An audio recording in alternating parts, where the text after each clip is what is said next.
السلام علیکم دوستوں، آج میں بات کرنے والا ہوں سویڈن میں جس نے قرآن مجید کو جلایا ہے اس کے بارے میں۔ دوستو، سویڈن میں جس نے قرآن مجید کو جلایا اس کا نام سلوان ہے۔ سلوان مردود نے ہی قرآن مجید کو جلا کر ہم مسلمانوں کے دلوں کو ٹھیس پہنچایا ہے، ہم کو تکلیف پہنچایا ہے۔ دوستو، یاد رکھیے کہ یہ قرآن کو ختم کرنے کا سلسلہ آج سے ہی نہیں بلکہ جب سے قرآن نازل ہوا ہے اس وقت سے لے کر آج تک یہ سلسلہ چلا آ رہا ہے، مگر قربان جائیے اللہ رب العزت پر جس نے قرآن مجید کو حفاظت کرنے کا ذمہ خود لیا ہے۔ قرآن مجید کو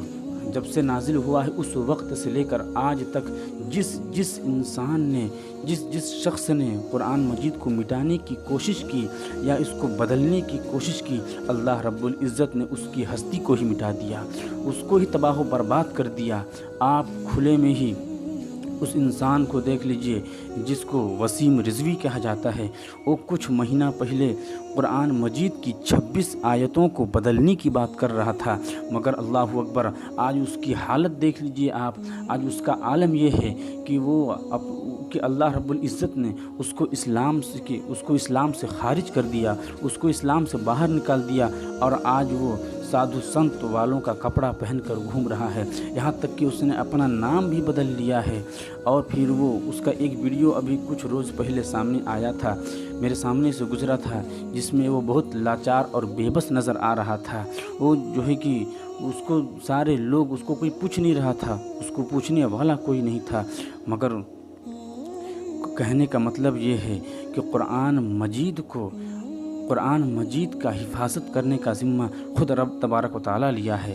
ارشاد فرماتا ہے اللہ رب العزت، انا نحن نزلنا الذکر وانا لہ لحافظون، کہ ہم نے ہی قرآن کو نازل کیا اور ہم ہی اس کی حفاظت کریں گے۔ بے شک رب تبارک و تعالیٰ نے ہی قرآن مقدس کو جو ہے کہ نازل کیا ہے، اور جو ہے کہ رب تبارک و تعالیٰ ہی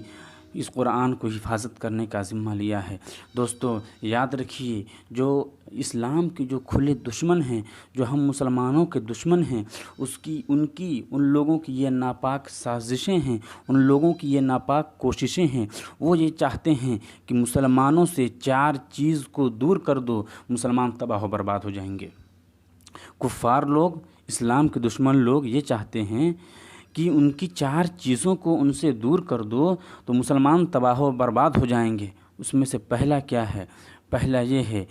کہ مسلمانوں سے ان کا قرآن کو چھین لو، ان کے قرآن کو ان سے دور کر دو، مسلمان تباہ و برباد ہو جائیں گے۔ اور دوسرا جو مسلمانوں کے دشمن ہیں وہ یہ چاہتے ہیں کہ مسلمانوں سے ان کا حج چھین لو، پھر وہ تباہ و برباد ہو جائیں گے۔ اور تیسرا وہ کہتے ہیں کہ مسلمانوں سے ان کا جہاد چھین لو گے، یہ بھی تباہ و برباد ہو جائیں گے۔ اور چوتھا، سب سے آخری اور سب سے مضبوط چیز جو ہے وہ یہ ہے کہ وہ کفار لوگ کہتے ہیں، مسلمان کے دشمن لوگ کہتے ہیں کہ مسلمانوں سے ان کے نبی کا عشق دور کر دو، ان کے نبی کے عشق سے ان کو دور کر دو، وہ تباہ و برباد ہو جائیں گے۔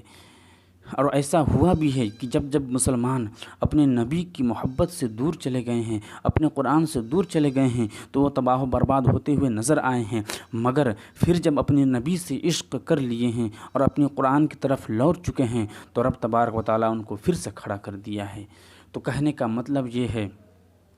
کہ آج جو سویڈن میں قرآن مجید کو جلایا جا رہا ہے، بے شک یہ اسلام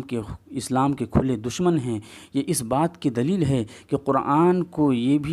سے یہ بھی جو ہے کہ مقابلہ نہیں کر سکتے، اس وجہ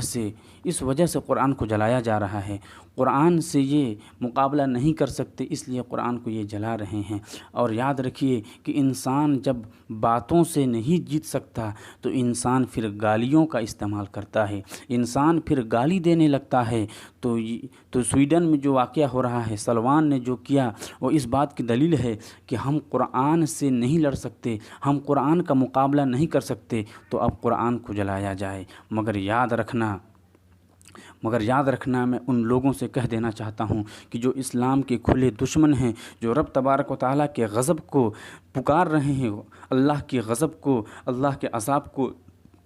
دعوت دے رہے ہیں، یاد رکھنا کہ ان کا انجام بہت برا ہونے والا ہے، ان کا حشر بہت برا ہونے والا ہے۔